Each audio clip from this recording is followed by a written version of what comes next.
In 63 BC, the Roman general Pompey led his legions into the land of Judea.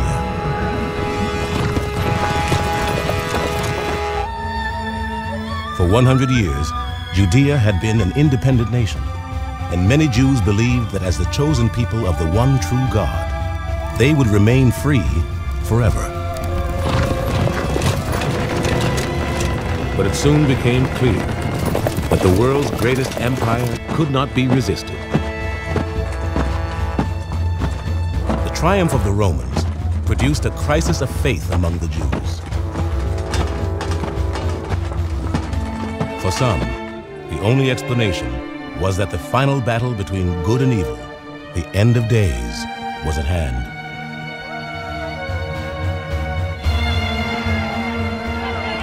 They would soon see evidence for their belief, for the years ahead in Judea would be one of the most bloody and chaotic periods in human history. This is a story of terrorists and political assassination, of brutal overlords who crucified thousands, and of the siege of Jerusalem with over 100,000 people trapped inside.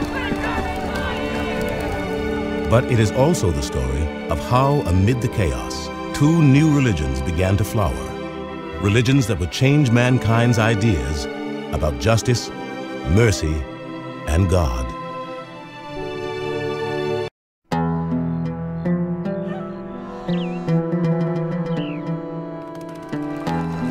When Roman troops rushed into Jerusalem, the capital of Judea, they were unaware that they were about to meet the most extraordinary people they had ever tried to conquer. The defenders of the city retreated not to a fortress, but to the temple of their unique God to make their last stand. According to the historian Josephus, when the Romans attacked the temple, their commander, Pompey, was amazed by the behavior of the Jewish priests. Pompey could not but admire that they did not at all intermit their religious services, even when the temple was being attacked on all sides. Nor, indeed, even when the temple was actually being taken, did they leave off the divine worship that was appointed by their law. For the temple priests, performing the rituals that honored their God was more important than life itself.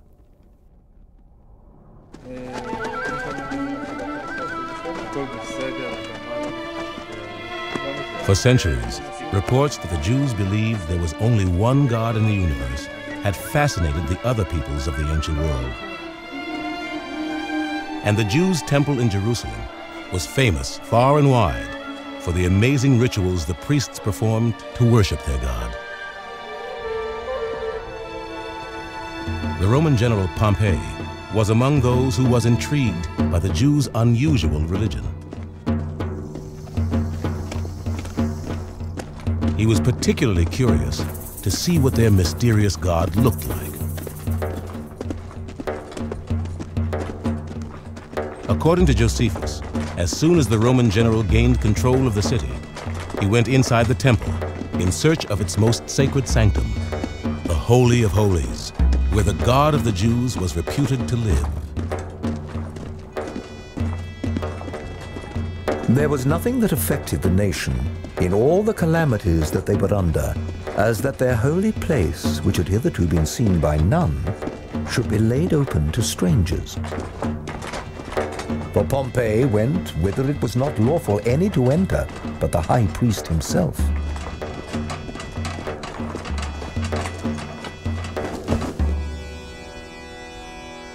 Instead of the great statue of marble or bronze that he expected, Pompey saw nothing.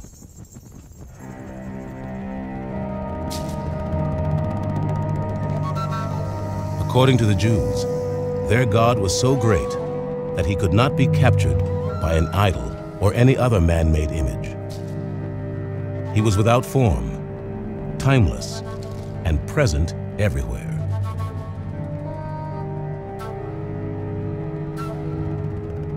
To Romans like Pompey, it was incomprehensible that the Jews would be so dedicated to the worship of a single God. Like the rest of the ancient world, the Romans had a huge pantheon of gods, but their most deeply held belief was that might made right.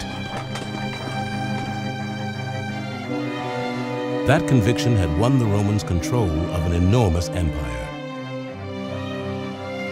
To them, Judea was only a tiny piece in a great strategic puzzle.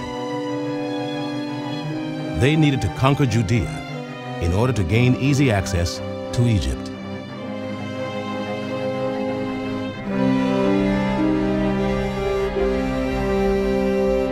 But to the Jews, Judea was the promised land, given to them by God to be theirs alone. This clash of cultures between the Romans and the Jews would lead to a vicious and bloody conflict that would last 200 years.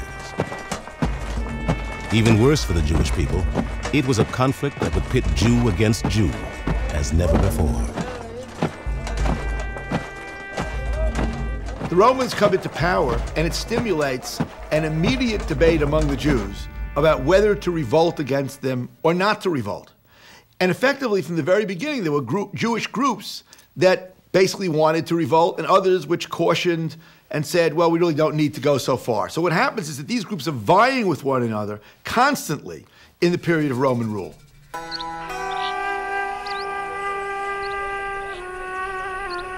Before long, the fierce disagreements between different groups of Jews over how to deal with the Romans would trigger a Jewish civil war.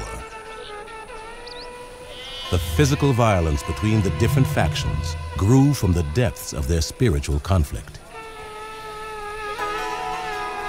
Each group believed that it alone understood the true will of God as revealed in the Bible, and each had nothing but contempt for all who disagreed. The temple high priest and his allies formed the most wealthy and influential of the Jewish groups. The rituals that the priests had been performing for centuries had become so important to their fellow Jews that the temple was the political and economic heart of Jerusalem.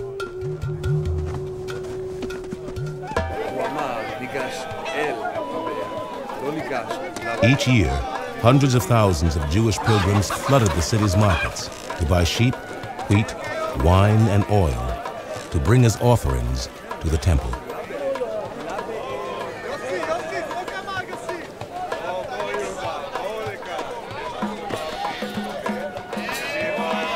The pilgrims spent freely, for according to biblical law, offering sacrifices at the temple was the only way Jews were permitted to worship God.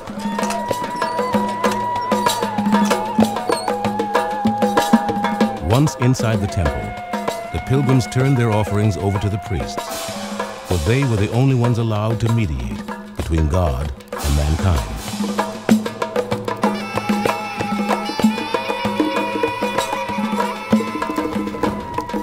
If you walked into the temple, what you would see is priests who had been designated as priests simply because their fathers were priests, only men.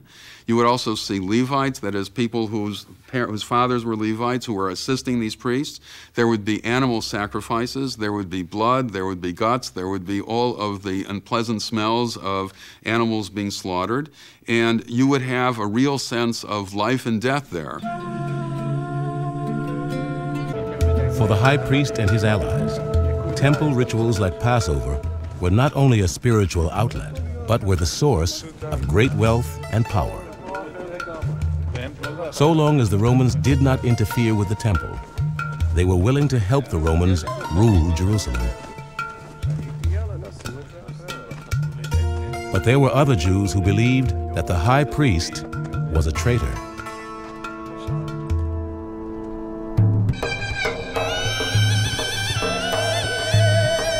From the day the Romans took over Jerusalem, Jewish rebels began launching raids against them from mountain and desert hideouts. They believed that if they fought bravely enough, God would grant them a miraculous victory, as in the Bible stories of old. To deal with the rebels, the Romans chose a commander known both for his boundless ambition and extreme cruelty, an Arab prince named Herod. Herod is perhaps one of the most amazing characters in history. What was the guy really? First of all, they debate, was he Jewish, was he not Jewish? And his mother was actually an Arab princess, so he wasn't Jewish. Now, Herod had worked under his father in the government because Herod's father was a kind of, I don't know how to call it, almost Secretary of State, but it means head of everything. And as a result of this, Herod was involved in what we might call police actions. And of course, eventually he built up enough of a power base that he was able to make himself into king of the Jews. To many Jews, the crowning of a king who was not a descendant of David was blasphemy. And so the rebels decided to come down from the mountains and lead the people of Judea in an all-out revolt. But Herod had Rome behind him, and according to Josephus, he decided to make an example of the rebels. Whole masses were slaughtered, in alleys, crowded in their houses, and even taking refuge in the temple. There was no mercy for either young or old, nor were the weakest women spared. Like madmen, they took vengeance on all ages. The last of the rebels fled to caves dug into cliffs, where they were convinced that Herod would not be able to reach them. Herod was really a ruthless guy. He would bring his soldiers to these caves where these rebels were hiding. What he used to do is he would build these kind of scaffolds, lower soldiers down. When the soldiers got down there, they would throw what amount to sort of smoke bombs or smoke grenades into these caves. And when the women and children would come to the edge of the cave, they had hooks, and they would yank these people with the hooks and just throw them to the death. Once he'd tightened his grip on the throne, Herod did the unexpected. Sensing the temple's essential role in the nation's cultural and economic life, he decided to make it into the most impressive monument on earth through a rebuilding project that required mountains of stone and gold.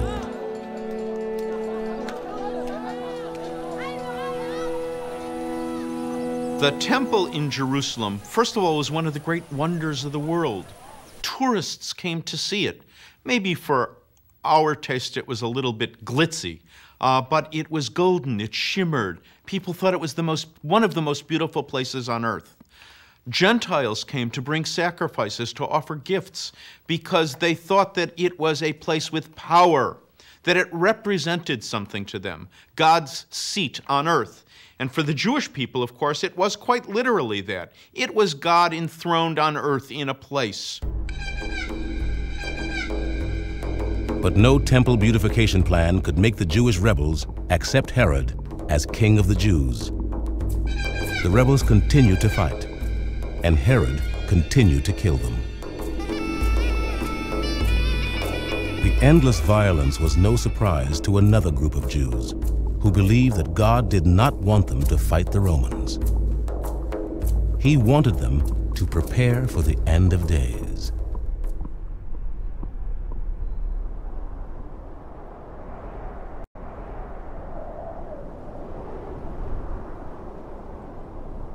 On the lifeless, heat-scorched shores of the Dead Sea lived a group of Jews called the Essenes.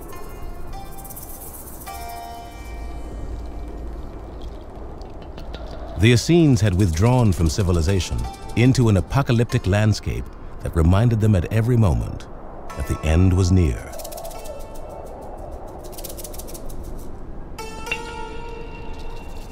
To them, that was the only possible explanation for why God had allowed the Romans to conquer Judea. There are here deep echoes from the biblical times, reminding them that this had been a land which God had given to Israel, and he had purged it of foreigners. And now here were the foreigners ruling once again. So what was to be done about this? This required some drastic new thing. So the notion arose that there must be some final act introduced by God himself through his chosen messengers or chosen community, that would make things right again. There must be an end of days. There must be a last time when all would be made right.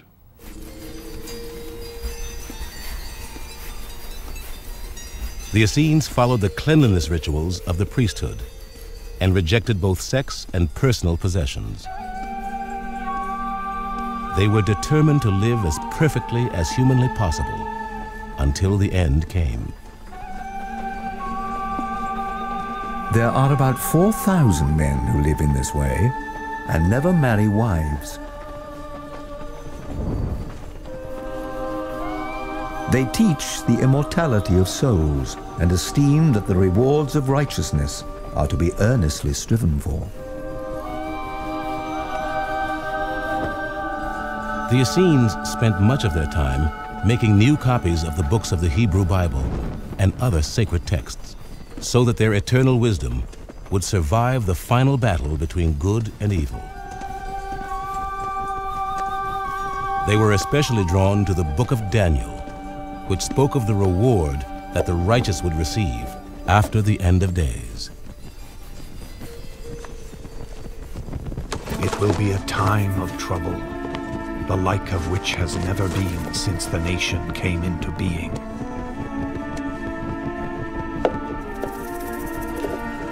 At that time, your people will be rescued, all who are found inscribed in the book. And those who lead the many to righteousness will be like the stars forever. They believed that everything was preordained by God, and that when the end of days arrived, there would be a 40-year-long war between the forces of good and the forces of evil. They were the forces of good. They called themselves the sons of light. Everybody else, including the other Jews, were the forces of evil, the sons of darkness. And they believed that the outcome of this 40-year-long war was preordained, and that at the end of it, they would be the victors.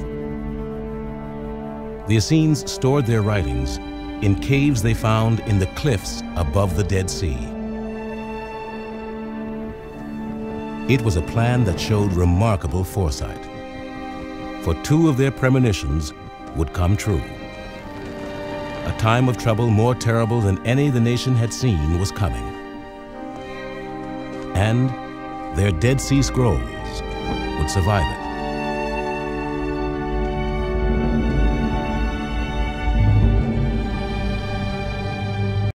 In 4 BC, Jerusalem erupted in celebration. After 40 years on the throne, King Herod was dead.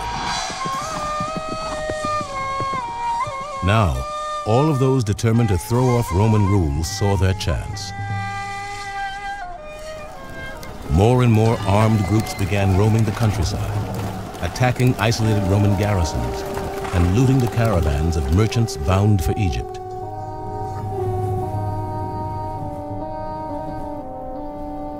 But the rebels did most of their fighting, not with the Romans, but with their fellow Jews.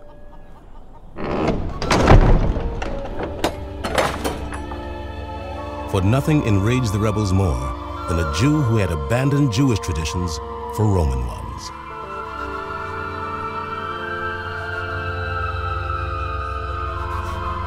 To the rebels, the worst culprits were wealthy Jews who broke the law God gave to Moses on Mount Sinai, restricting the enslavement of fellow Jews.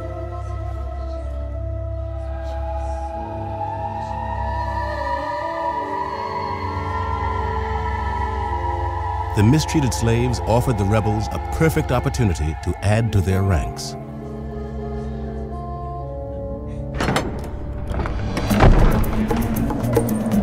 And so they began attacking the estate of one wealthy Jew after another, freeing the slaves and inviting them to join the rebellion. They have an unconquerable love of freedom. For them, God is the only Lord and Master. They think it little to submit to torturous forms of death and punishment of their family and friends. if only they can call no man master. In the eyes of the Romans, these Jewish freedom fighters were brigands and bandits, and that's how they're described in the ancient sources. In their own eyes and in the eyes of Jewish history, they were not bandits at all. They were like Robin Hood, or, if you will, Che Guevara. They were revolutionary figures and heroes of a resistance against a foreign oppressor. But the rebels, too weak to overthrow Rome, only succeeded in plunging Judea into chaos. For decades, the region remained trapped in a vicious cycle of Roman repression, rebel uprisings, and civil war between Jews. You've got Jewish groups, some pro-revolutionary, some anti-revolutionary, fighting within themselves. And you have at the same time Roman procurators that are rapacious, taking as much tax money as they can, and in fact not maintaining law and order. At the same time, you have Roman soldiers all over the place who have no respect for the Jews and for their religion. So the whole thing is sort of careening towards a kind of ultimate explosion. Jesus' conviction that each human being needed to strive to make the world a better place was part of a Jewish tradition that reached back to the prophets of the Hebrew Bible. The more we learn about Judaism in the first century, and especially about the variety of ways of being Jewish in the first century, the more Jewish Jesus looks. The thought that this is a world in which God will reign alone and supreme is supremely Jewish. The telling of parables in order to clarify, make his points, the very form of Jesus' rhetoric is Jewish. Like the Essenes, Jesus was deeply influenced by the prophecies in the Bible that during a period of incredible upheaval, God would redeem the world once and for all. He began to preach that the time had come. He goes around preaching that the kingdom of God is about to begin, and everyone must be ready for this kingdom of God. So he clearly is one of those eschatological prophets, those people expecting the end of days that we learn about from the Dead Sea Scrolls, that Josephus tells us about. He's part of this ferment that is that feeds off the expectation that some final act of God must set the world right again.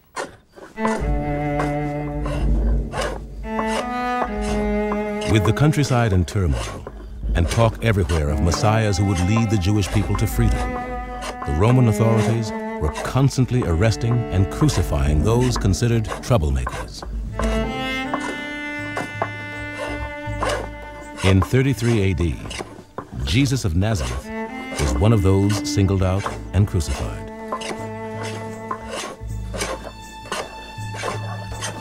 In the eyes of the Romans, he was just one more would-be Messiah who would not be leading a revolt.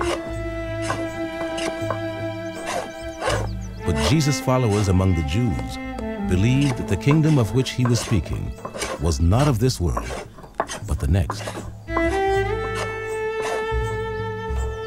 For the moment, these Jews, who would come to be called Christians, were just another of the many groups of Jews trying to understand the bloody and chaotic world of Judea in the 1st century AD.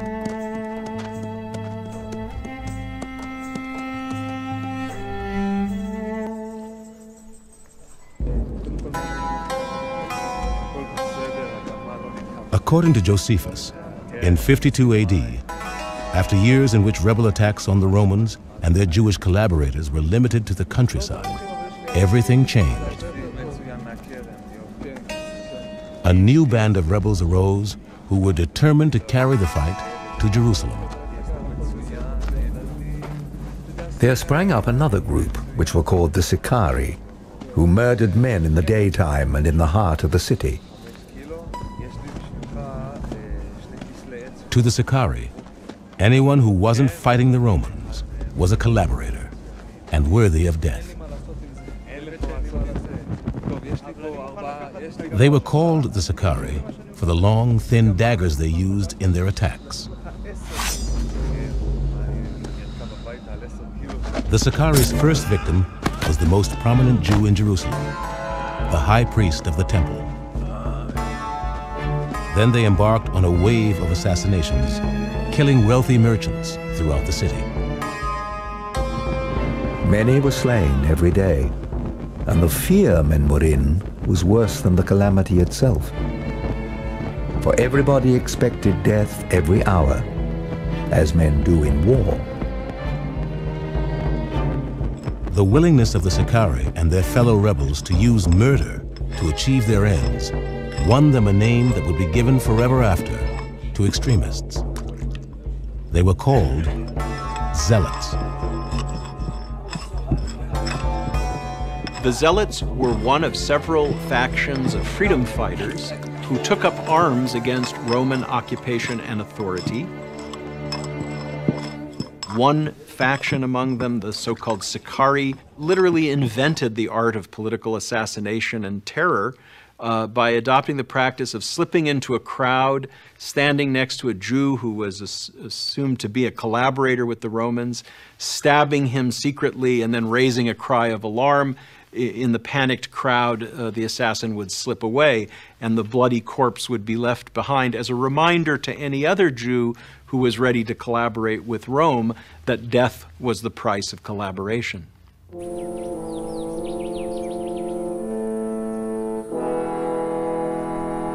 With the rebels determined to revolt, and other Jews convinced that it would be insane to rebel against Rome, the people of Jerusalem could hardly have been more divided.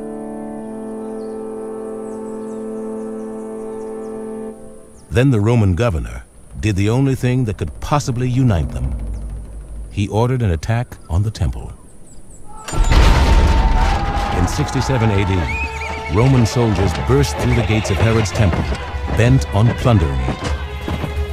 The governor was eager to steal the vast treasures of God which it held, and his soldiers killed all those they came upon as they forced their way in. Outraged at the attack on the seat of God on earth, rebels and non-rebels alike united to repel the assault. Then, in a fury, they overwhelmed the small Roman garrison stationed in Jerusalem and forced it to flee the city.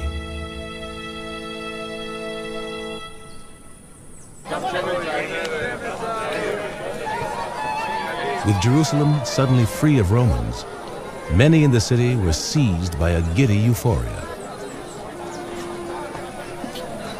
The Zealots' dream of an independent Judea seemed tantalizingly within their grasp. But others argued that more fighting could only lead to catastrophe.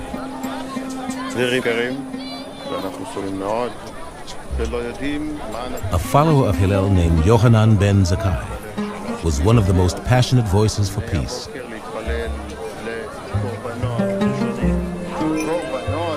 At the risk of being targeted by the Zealots for assassination, Yohanan told his students that it didn't matter who ruled Judea. What mattered was who ruled in their hearts. He argued that what truly pleased the Almighty was not zealotry at all, but something far simpler: the acts of mercy and compassion they showed to those around them. It seems that Yochanan ben Zakkai was part of the peace party. As far as we can see, there were numerous Jews who, either because of their own closeness to the Romans, whether business reasons or other reasons, or simply because they were absolutely convinced there was no hope to do such a crazy thing as revolt against Rome, many Jews were really against the revolt. It seems that Yochanan ben Zakkai was one of those types of Jews who felt that what needed to be done was to get some form of accommodation from the Romans that would guarantee Jewish religious freedom and then leave things as they were with Roman rulers. But Jerusalem was not yet ready for Yohanan's vision of Judaism. From the steps of the temple, the Zealots made a public declaration of war against Rome. Convinced they were mad, many other Jews decided to take up arms to stop the Zealots. Fighting at this point broke out between those Jews and the rebellious Jews who had taken refuge among them, and it was house to house at some point. Different neighborhoods would belong to one party or the other party, and the streets ran with blood. After a vicious week-long civil war, the Zealots were victorious. They celebrated their victory by setting the city on fire. The Zealots set fire to the high priest's home and the palaces. Then they carried the fire to the place where the records were kept and burned the contracts it held, thereby dissolving all of their debts. This was also done that they might persuade the multitude of the poor who were debtors to join in their insurrection.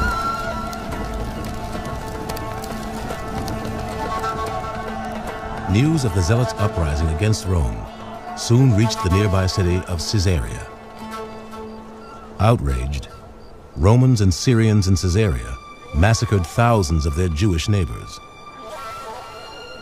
In revenge, Jews throughout Judea began killing Syrians and Romans living among them. It was common to see cities filled with bodies, still lying unburied, and those of old men mixed with women and infants, all dead. The whole region was full of inexpressible calamities, while the fear was everywhere that there were even more barbarous times to come.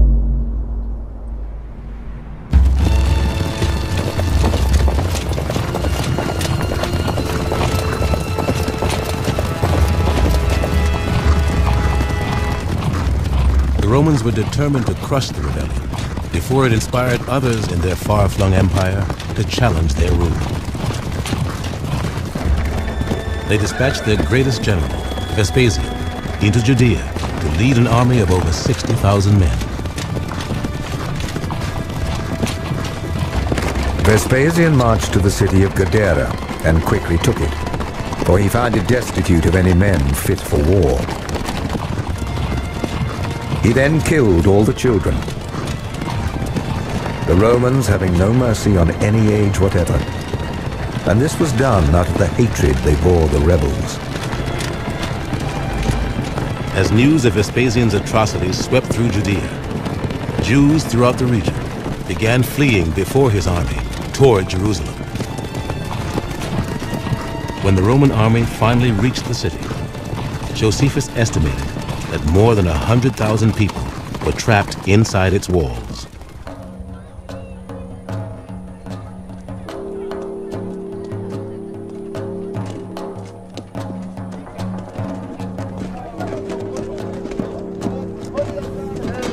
The Romans set up their camps in full view of the city, in the hope that the mere sight of their military might would convince the people of Jerusalem to surrender.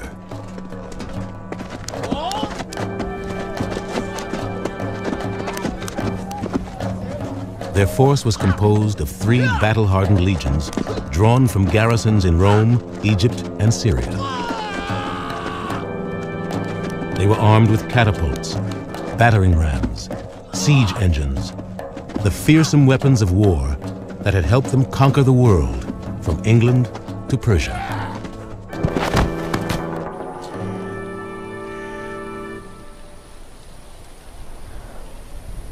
But conquering Jerusalem was still a daunting challenge. The city was surrounded by not 1, but 3 walls, which together were nearly 60 feet thick. And in the center of the city, the temple with its own massive walls and towers loomed as one of the most formidable fortresses in the world.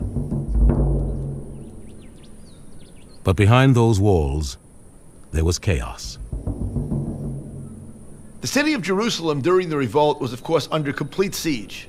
Food and water were not entering, and inside, all the normal governmental institutions had broken down.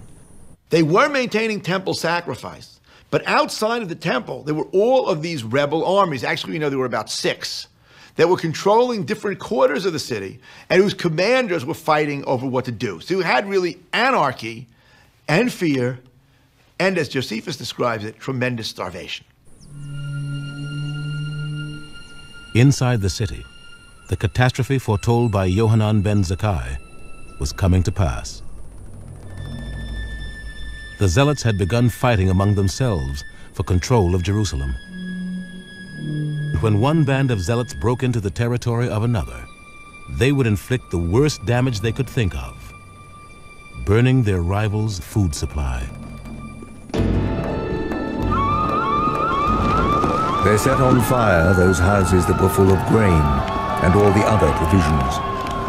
And as soon as they were forced into a retreat, the same thing was done to them by the others.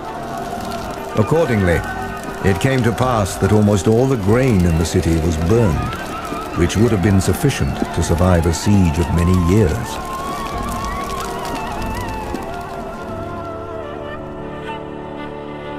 With the food supply decimated, many decided their only hope was to flee Jerusalem.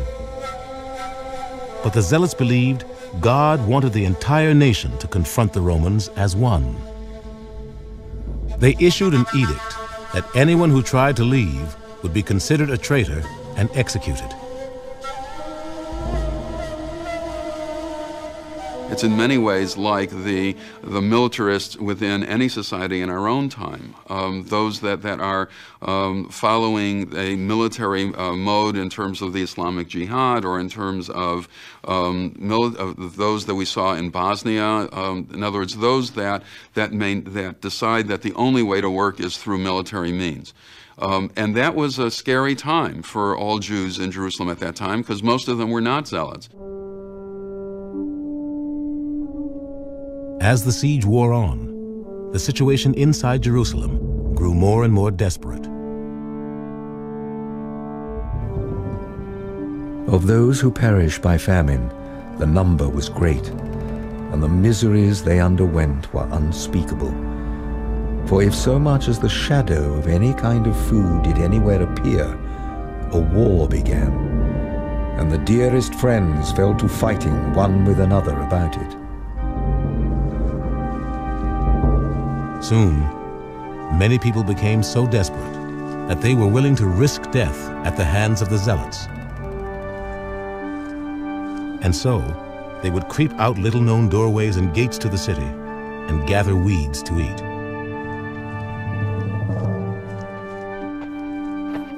But outside the city walls, they risked capture and incredibly brutal treatment at the hands of the Roman legionnaires.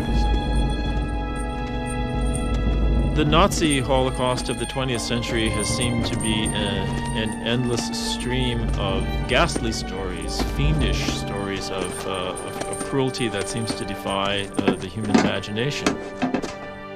But there's an appalling stream of such stories from this Holocaust as well. For example, as people began to attempt to leave the besieged city secretly, when they were captured, mercenaries working for Rome would disembowel them, thinking that they might have swallowed gold or jewels, and that they were hoping then to recover these after they defecated them later on. This is not a strange or unusual practice on the part of people fleeing during time of war. Guessing that this might have happened, they literally eviscerated these people looking for the occasional ruby or gold coin.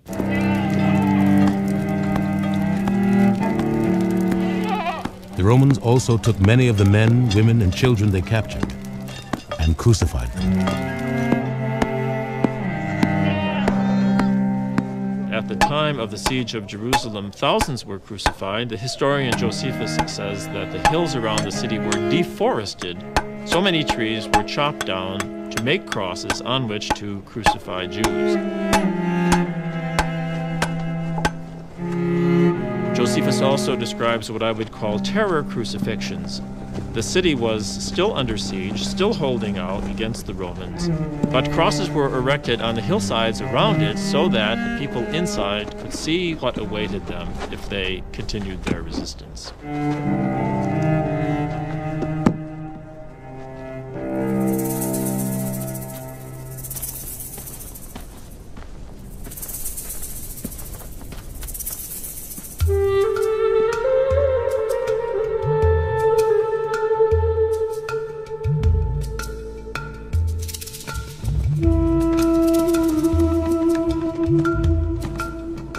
Forced to choose between torture at the hands of the Romans or starvation at the hands of the Zealots, the people of Jerusalem were in complete despair.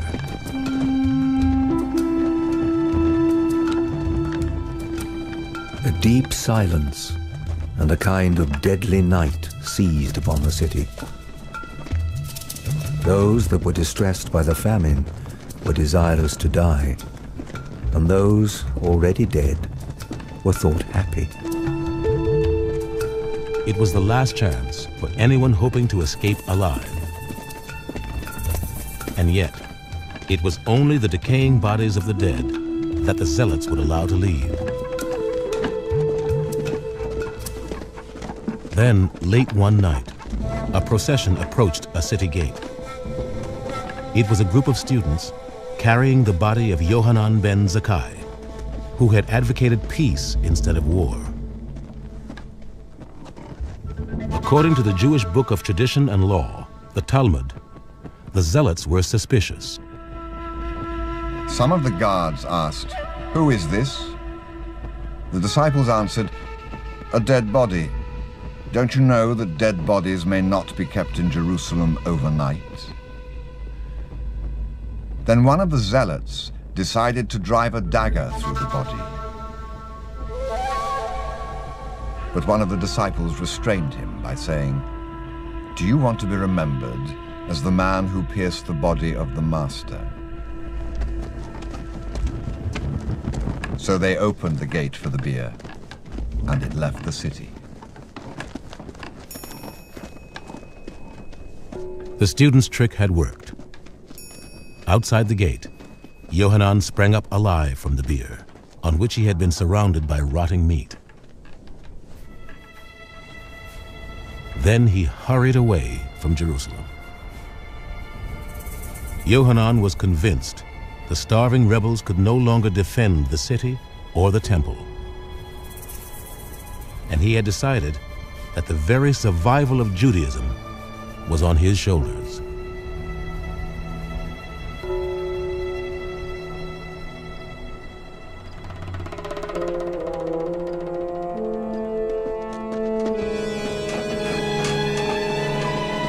After a 4-month siege, Rome's legions finally broke through the first wall of the city.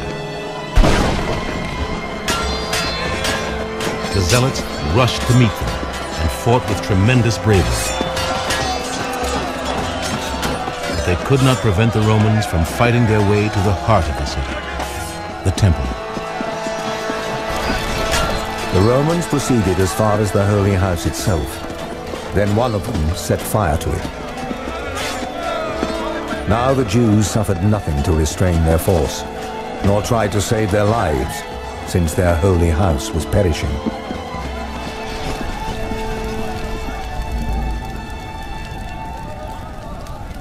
The temple, the only place on earth, according to the Bible, where God could be worshipped, was laid to waste by the Romans.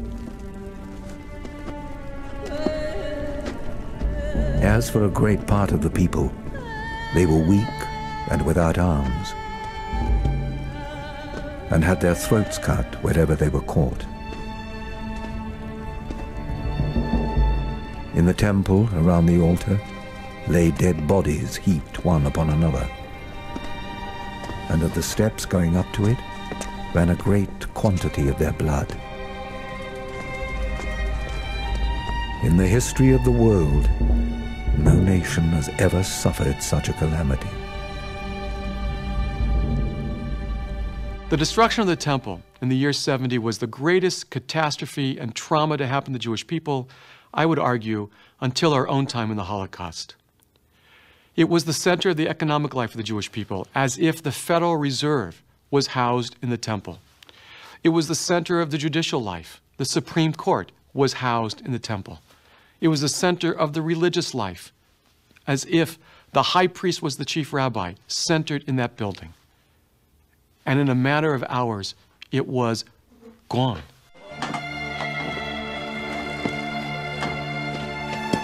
When the temple was destroyed, everything was gone. There was no other branch of government because it was all invested in the priesthood and the high priest and the temple.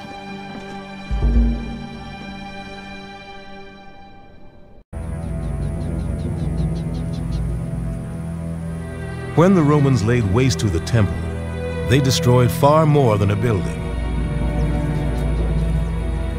The temple had been the economic, political, and religious heart and soul of Judea and of Judaism. The despair that filled the land after its destruction was captured by the poet Baruch.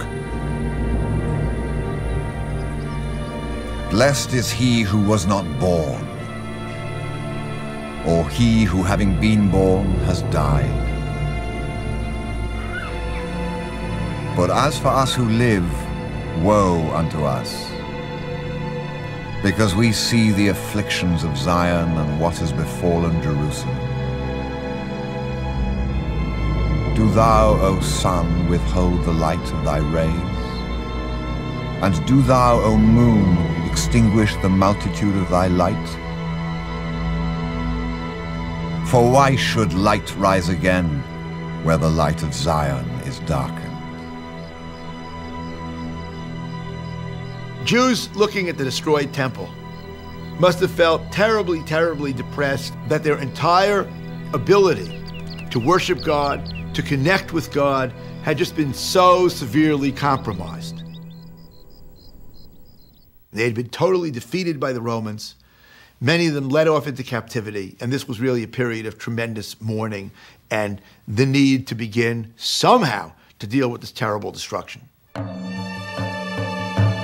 The Romans now had Jerusalem and almost all the rest of Judea under their iron fist. All except for one tiny plot of desert southeast of Jerusalem, on the shore of the Dead Sea.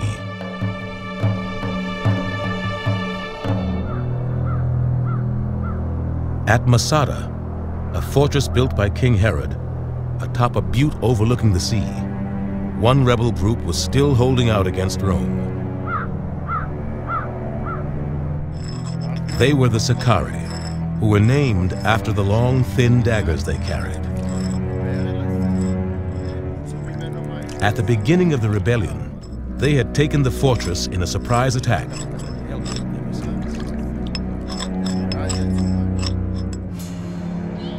Herod had designed Masada so that a small force could hold it against an enormous army. The historian Josephus described the trail that was the only way to reach the top.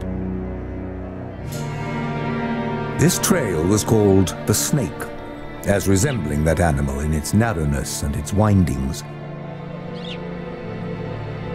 There is also nothing but destruction in case your feet slip, for on each side there is a deep chasm.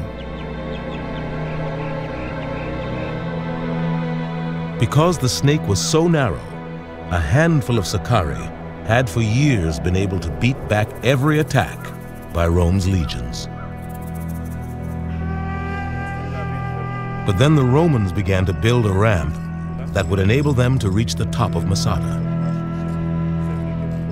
For 2 years, the Romans built their ramp.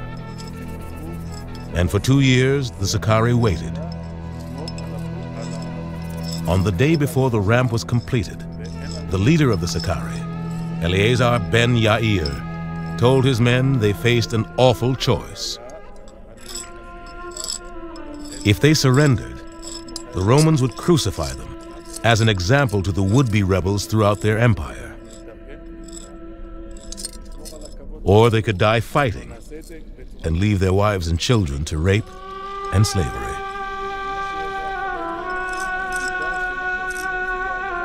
Then he proposed a third alternative. Josephus learned what took place from two women who managed to slip away from the fortress. To avoid the miseries that were to follow from their enemies, they resolved on the necessity of doing their own execution.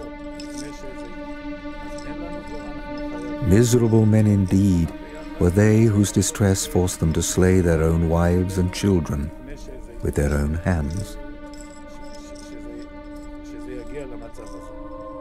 The husbands tenderly embraced their wives and took their children into their arms and gave the longest parting kisses to them with tears in their eyes. Yet at the same time, they did complete that which they had resolved on.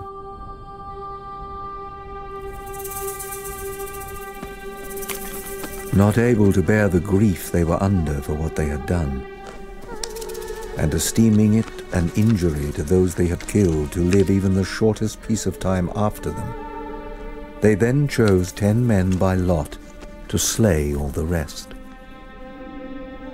And they offered their necks to the stroke of those who executed that melancholy office.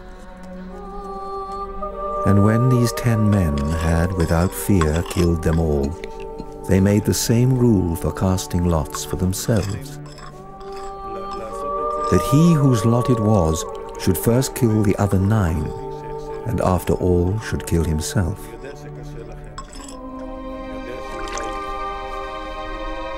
Now, for the Romans, they expected that they should be fought in the morning.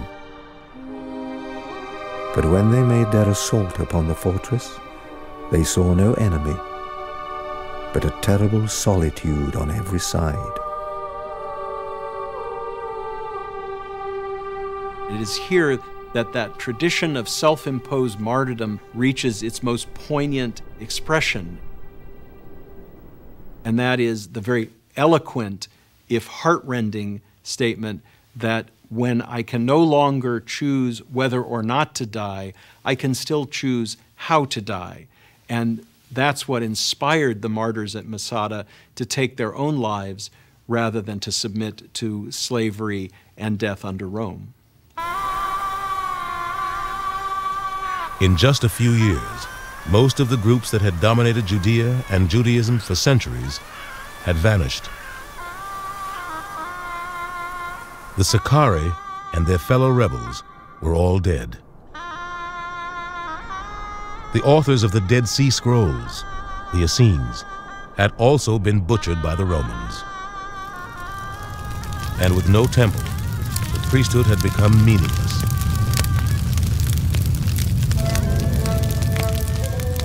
Just one group remained, the Pharisees.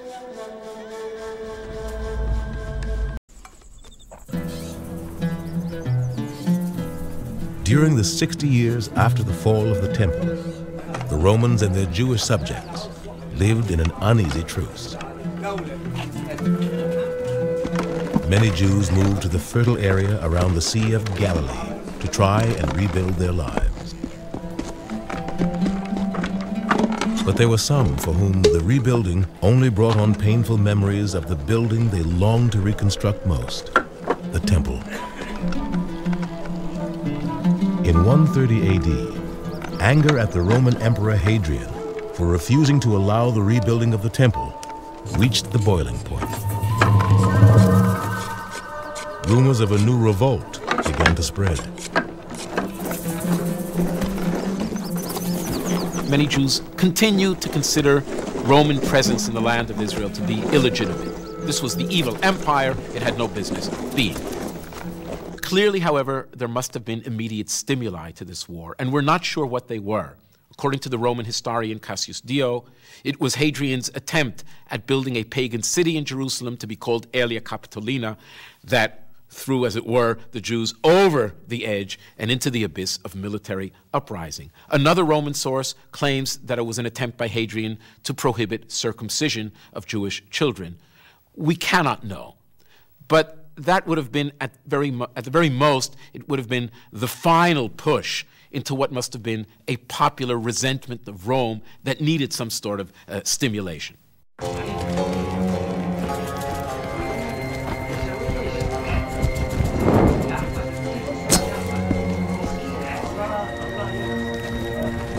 The rebellion began among a band of outlaws living in the countryside. Their leader was called Simon Bar Kokhba.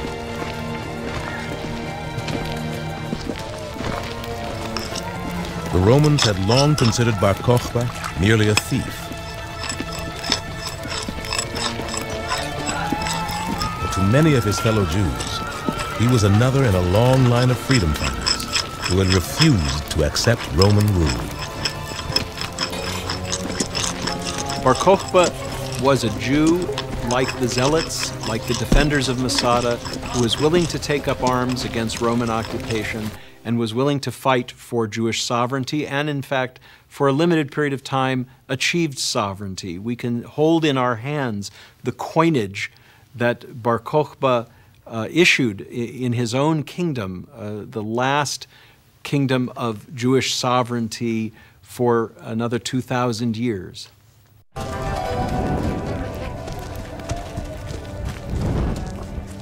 Rather than confront the mighty Roman legions from a great city like Jerusalem, as in the last uprising, Bar Kokhba came up with a plan for a guerrilla war. A Roman historian described Bar Kokhba's preparation for the revolt. They occupied caves in the countryside and strengthened them in order that they might have places of refuge whenever they should be hard-pressed. And they pierced subterranean passages from above at intervals to let in air and light. As plans for a rebellion began to leak out, rumors raced through the region that Bar Kokhba was the messianic leader foretold in the Bible, who would lead the Jewish people to freedom.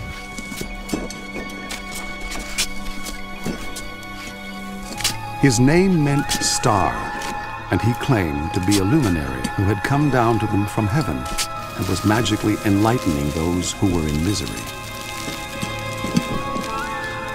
Simeon Bar Kokhba, as we now know his name to have really been, is called Bar Kokhba, son of a star, because there was a prophecy in the Bible that spoke of a star as a symbolic name for a messianic figure.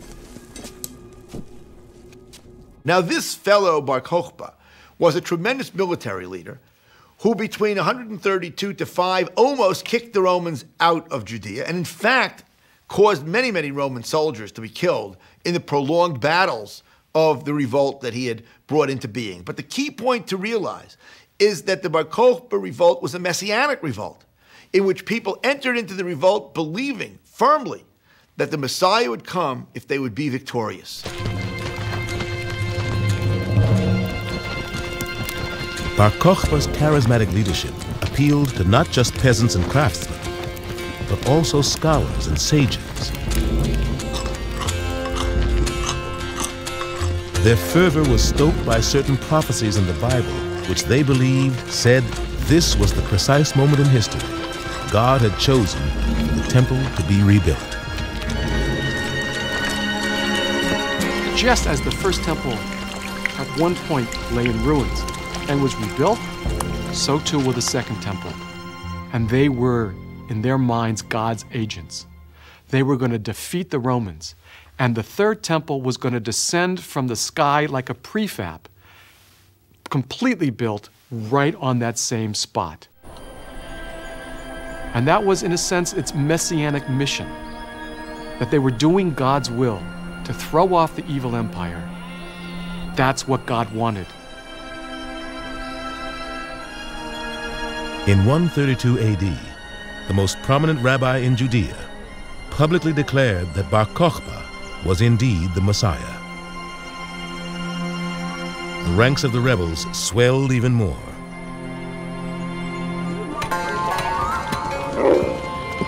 With hundreds of thousands now ready to follow him, Bar Kokhba nevertheless remained patient.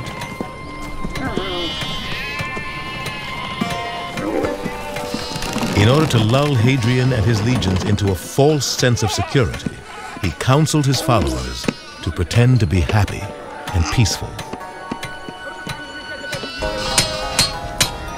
So long indeed as Hadrian was close by in Egypt, the Jews remained quiet.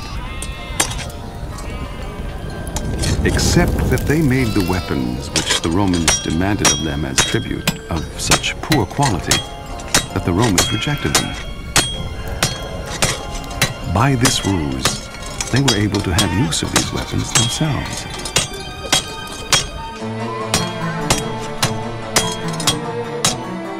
In a strategic masterstroke, Bar Kokhba bided his time until Hadrian was well on his way back to Rome. Then, suddenly, he launched the revolt. In the early days of the rebellion, the rebels inflicted tens of thousands of casualties on the Romans. In the ancient world, Jews were not known as bookish and prayerful and pious. They were known as ruthless and ferocious fighters. They were highly prized as mercenary soldiers, and they showed in the uprising against Rome exactly how effective they were on the field of battle. The stunning success of the rebels forced the Romans to withdraw from the region. Bar Kokhba then declared Judea to be an independent kingdom.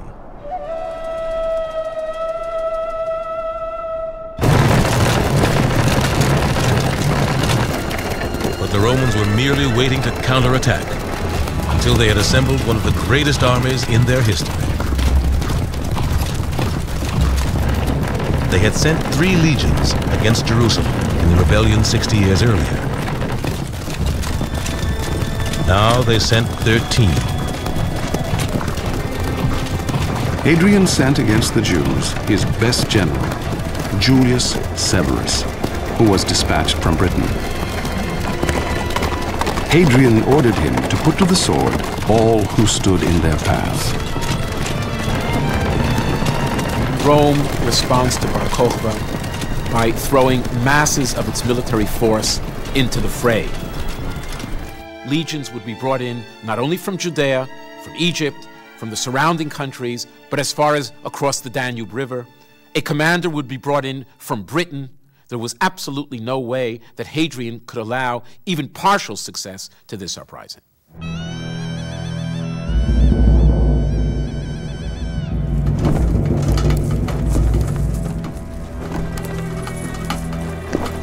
Severus did not venture to attack his opponents in the open, in view of their numbers and their desperation. Instead, he isolated them in small groups. They dispensed with the rebels who were hiding in their caves by filling them with smoke and guarding the exits. Then they surprised and killed all who came out to fight. 580,000 men were slain in the various raids and battles. And the number of those that perished by famine, disease, and suffocation was past finding out.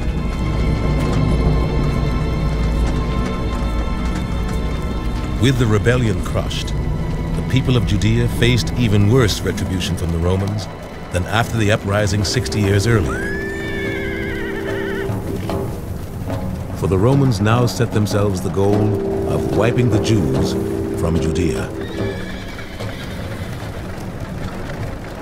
The Bar Kokhba rebellion was known really as the most disastrous single event that ever happened to the Jewish people before the Holocaust.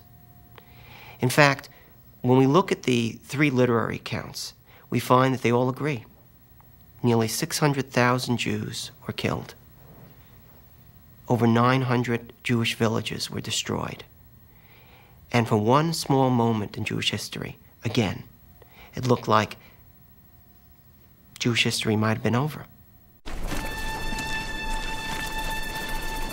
In the aftermath of the uprising, the Romans changed the name of the region from Judea to Palestine.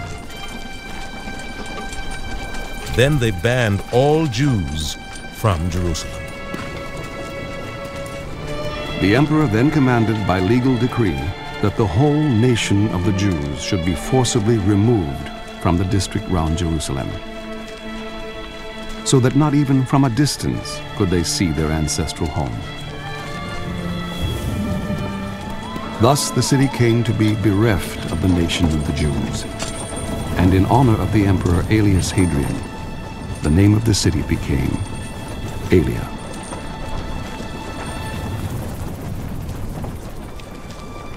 The outcome of the Bar Kokhba revolt is a much more serious policy on the part of the Romans, prohibiting Jews from even going to Jerusalem, and they plow over the Temple Mount and build a temple to their gods on that spot, thereby showing you have no place here, we clearly are the winners. In the centuries that followed, whole villages of Jews began to leave Judea in search of a new life. They headed for the Jewish communities that had been flourishing for centuries in Babylon, in Greece, in Rome, and many other places.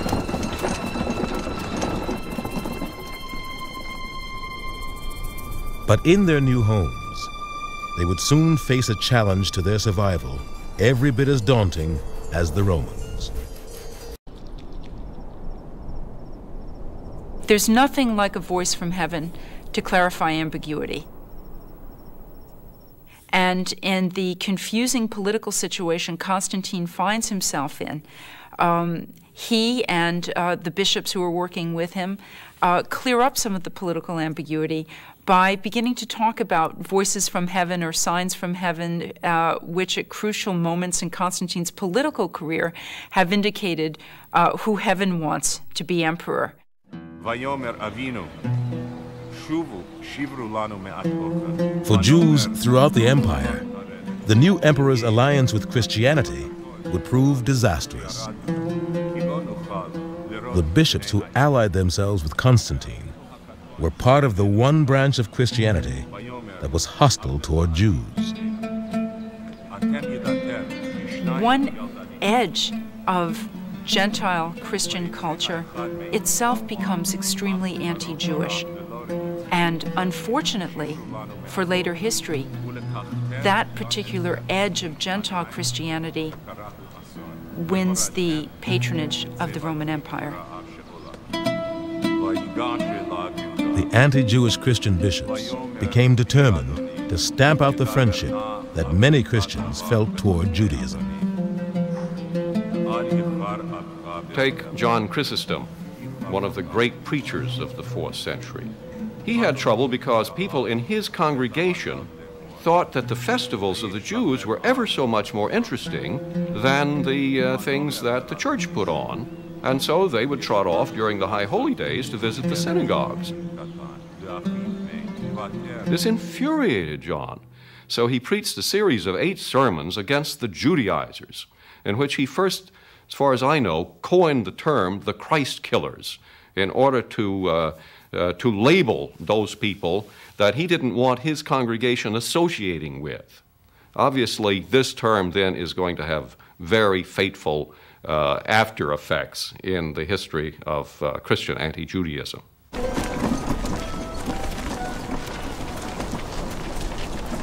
In the centuries ahead, this new prejudice of Christians toward Jews would lead to anti-Jewish laws, violent attacks, and mass evictions. And so the Jews began to search for new homes in North Africa, in Spain, in Russia.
589 BC, the people of Judah, last of the Israelites, rebelled against the Babylonian king Nebuchadnezzar.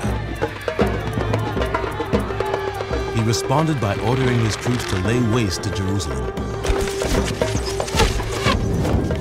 and destroy the Judeans' most precious possession, the Temple of Solomon. Then Nebuchadnezzar ordered that the king of Judah should watch his sons be put to death as a sign to all that his royal line had come to an end.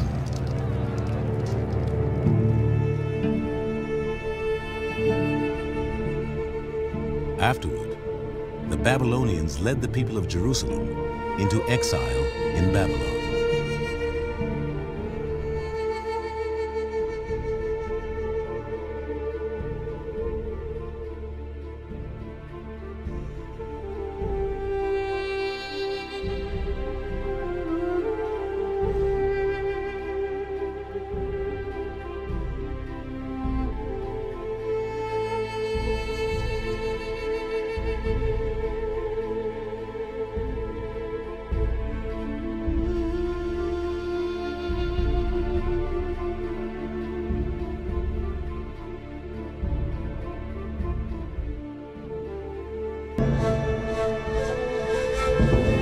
In 538 BC, the Persians conquered Babylon.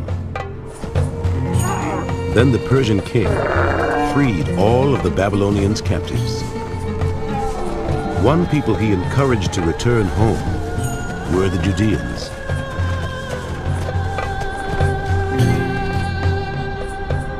Cyrus, king of Persia, says this: Yahweh, the God of heaven, has given me all the kingdoms of the earth and has appointed me to build him a temple in Jerusalem, in Judah.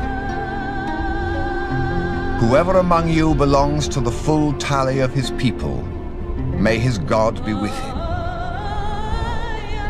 Let him go up to Jerusalem in Judah and build the temple of Yahweh, God of Israel.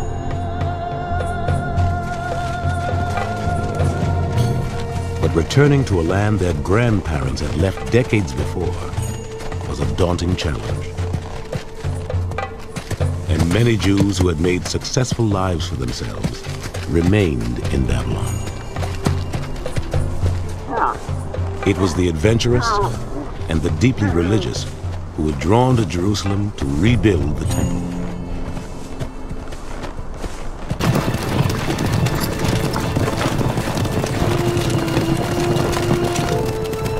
In the 4th century BC, a remarkable people invaded the Middle East. They were the Greeks. Led by one of the greatest generals in history, Alexander the Great, the Greeks would conquer the world from Greece to India. But there was far more to the Greeks than military prowess. The Greeks had created the most sophisticated civilization the world had ever seen. Their magnificent art was inspired by a reverence for the human body, which also found its expression in the athletic feats on display in their Olympic Games. But the Greeks also revered the mind. And their greatest thinkers were responsible for the flowering of philosophy, science, and mathematics.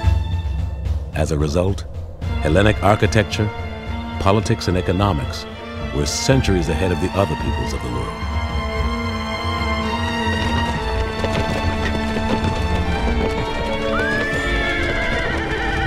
For the Jews, the takeover of most of the known world by the Greeks was a threat more dire than any a mere army could pose.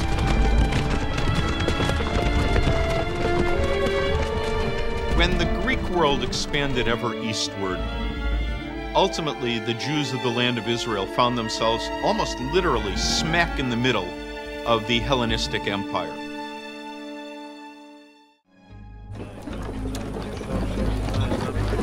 The uprising against Antiochus began in the countryside, for the king had ordered his men to travel from village to village with an idol of Zeus. king's commissioners came to the town of Modain to make them sacrifice. Many Israelites gathered around them, but Mattathias and his sons drew apart. The king's commissioners then addressed Mattathias. "You are a respected leader, a great man in this town. Be the first to step forward and obey the king's decree. You and your sons shall be honored with gold and silver and many presents."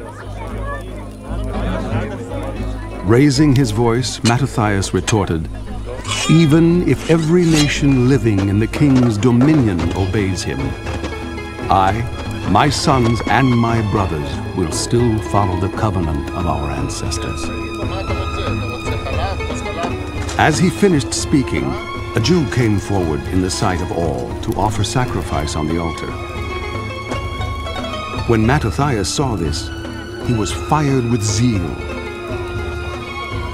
He killed the king's commissioners and tore down the altar.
This conviction that the fate of the Jews depended on defending God's laws at all costs would only grow in the years ahead.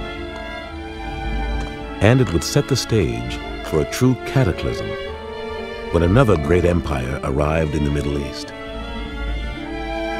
the Romans.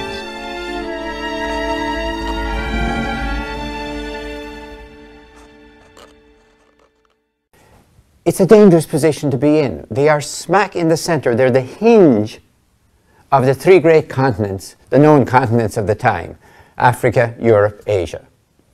So when the great empires, for example, are coming on a north-south axis from Mesopotamia to Egypt, Egypt to Mesopotamia, guess who's smack in the middle? Israel. And when the axis of empire shifts from north-south rather, to east-west, when it's, for example, the Macedonian Greeks of Alexander against the Persians, who's smack in the middle still? And if it's the Romans against the Parthians, Israel is smack in the middle still. It's a dangerous place to live. So what kind of a theology do people who live in a place like that develop? They're going to be invaded, by the way, no matter what they do. And it's a bad theology to tell them that invasion is a punishment for their sins. No wonder the Bible is filled with people crying out for mercy. They're going to be invaded. If they spend their lives on their knees praying, they'll be invaded. In fact, it's a crime against humanity and divinity to tell them you'll be punished if you sin by invasion. Invasion is their destiny in that position.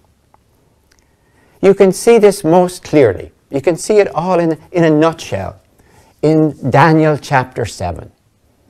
There's a great vision that Daniel has in that chapter.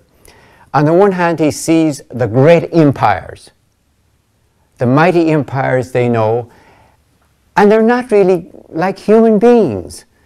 The empires and their imperial rulers, they're like beasts coming out of the chaotic waves of the sea. They're like a lion, they're like a bear, they're like a leopard.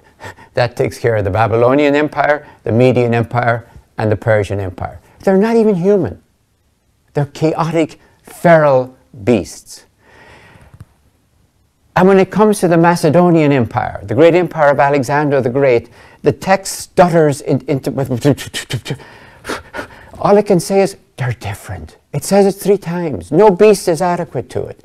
The phalanxes, the mighty phalanxes of Alexander the Great are so frightening with their 20-foot pikes.